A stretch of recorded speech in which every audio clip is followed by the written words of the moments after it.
Get your tickets online at www.ariatickets.com. For partnership and sponsorship, please call 0706-955-1276. This event is packaged by Langray Maku Events. Media partner, Super FM. In today's fast-paced world, staying ahead of the curve is crucial. Are you ready to connect with the latest in business and economics? Tune in to the Business Connect, a dynamic program that delivers in-depth analysis of Nigeria's top business headlines and the global trends shaping the world economy. Each week, we bring you the latest updates on everything from financial markets and trade policies to entrepreneurship and cutting-edge innovations. Hear from industry leaders and experts as they break down the topics that matter most in the world of business. Whether you're an entrepreneur, a business professional, or simply curious about the evolving world of commerce, the Business Connect connects you to the pulse of business at home and abroad. Stay informed, stay ahead, make smarter decisions. Tune in to the Business Connect every Monday, 10:30 to 11 a.m. Because in business, knowledge is power. The Business Connect, only on Super 92.7 FM. Don't miss it. One family, one radio. 92.7 Super FM.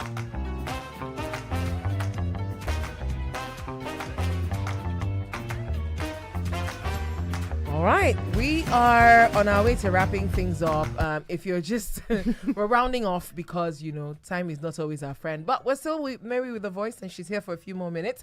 And we are discussing on family matters. That's right. A case that came to our before. My name is Kate. I'm a young mother of twins, a boy and a girl. My kids are 2.5 years old. We're already talking about sending them to creche. I've always had a question about sex education as a young girl. And now that I'm a mother, I want to ask, when is the right time for sex education for children, and how do I go about it? Also, how do I get my husband involved in it too? Now, my friend, I told you about my friend like at the beginning. Yeah. And I said, I was asking my friend yesterday, I was like, have you had this sex education conversation with your kids? And he's like, my oldest daughter, yes.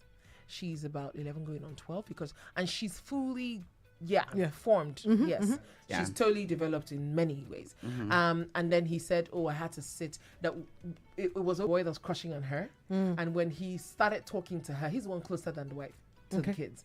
And he started talking to her and he said, do you like the boy? And she, blushed. Giggled. And he was like, okay, come here. We need to have a conversation. Now, my first question now in this session, this conversation is, I'm looking for the most decent way to ask frame the question. Okay. But we have come to see in life, because things happen. Right. Some of the people, you said it at some point actually, we're having this conversation about some of the people that abuse you are mostly the most familiar people that know, people. yeah, exactly, very And familiar. I know a case of go a on. person, highly placed, whose husband was the one that was molesting their 2-year-old. It was so bad, they had to rush that child to the hospital and operate on her. And I'm saying this because we know. This is why they say when you're choosing a spouse, don't just choose a spouse for yourself. Choose for your children. What do you want? Because these are the things that happen. How do I make sure? What are the signs that I should look out for in my partner to know if it's a safe space for my child? Because you see, when you're teaching that child, don't touch, don't touch, and daddy too is teaching, don't touch. But and daddy I'm is not going putting behind this on touching? It could be daddy, it could be mommy. I It's a know. Debbie Downer, but it's the my, truth. my tummy is just I know. turning it from that story. I know. Okay. Okay, so Yes, how do we let me- begin? How do we know a Okay, safe so partner? when they say choose your partner wisely, Yeah. this one of them. You can't, what's it called, be 100% sure of who you're getting married to. True. Unfortunately. It is what it is. Just like you have people walk into schools and gun down students. You never know when what happens. You never even know when people change. He may have not been like that at the beginning, and something maybe happened to him and he changed. So people change, we evolve. The person I was 5 years ago is not the person I'm going to be in another 3 years' time. So you can't really tell. You met someone that was really nice, very good. Maybe something happened to the person and they changed. They never told you what happened. So the thing is, you pray, you do your best to protect yourself and your home and everything else, and you leave the rest to God. And that is where being holistic comes in. Accidents happen, and you can never blame yourself for an accident that happened. So if your partner ever did that, you cannot blame yourself that it happened, but you do the best to fix and help the situation. Remove yourself and the child and from the heal. situation. Right. There's no way, it wasn't you. It's not on you. It's the other person. But the pain will make you start questioning yourself, the choices you made and everything, but it wasn't you. I like that you said this because there are a lot of women out there who we had a woman come here. She's about I think in her early 50s, late 40s, early 50s, and she came on radio and talked about how her husband has been molesting two of his daughters, 16 and 17. That they literally had to stay away from the house, and the police is not even doing anything. They were like, "Oh, where were you?" That was the question that they asked this woman. Yeah. Where were you when your husband was doing this? She had filed complaints and all of that. So even the system. It's quite unfortunate. It's not always favorable. Yes. So you do your best at the beginning as much as you can. So whoever is the caregiver, whoever is in charge of taking care of these kids, the sooner you sensitize your children, the sooner. That's why I said early. I don't care if you're wearing diapers. If you know how to talk, say yes or no. I'm going to teach you your body parts. And I will teach you, no, don't touch. So even if daddy is touching, bathing you and touches, I will ask you. And then you also want an hour. Hour is German. Ouch. English is ouch. Hour is German. Okay. Ouch. English is ouch. You also want to teach when something hurts, the child to respond to ouch, ouch. So you can physically, regularly, sometimes inspect. I think I said this once here. Inspect your child's body. Those private areas. Be touching if there is an ouch situation, and you ask, what happened? So even if someone has told them, the person told them not to say anything, or they forgot, you need to also, as the toddler, try and inspect their body parts, those private areas, and see if there is an reflex, an ouch reflex, if something happened, and probe further. So you had mentioned that we need to start having conversations with them about body parts first, and then it will graduate to sex education. You don't stop. Okay. As they're growing, you progress. Okay. The older they get, the more you add to their knowledge. It's education. So every other day. They're growing, so you don't make it awkward. So what you're trying to do is sensitizing, so that when the time comes to talk about sex, there is no shame. There's no shyness. There's no, we don't talk about this in this house. Right. We're used to talking about it. It's not awkward. Daddy is there, mommy. It's not awkward. So they can tell you, even if someone said something outside or someone did something, the trust was built much earlier. So they can tell you about it. There's something that you have said that I'm holding on to. If you start as a toddler, start teaching your children to know their body as a toddler, you're also building trust. Yes.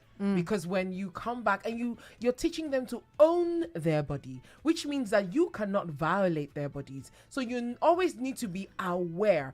The moments where you do something offhandish, and they say, oh no, you should apologize, to show that there are rules that should be respected. Right. And I think also I should mention upon this conversation that if you have a case of someone, whether it is the mother or the father that has molested that child by any chance that you find out, please, the first thing I would advise personally is take that child out of that space. That is the first thing. Yeah.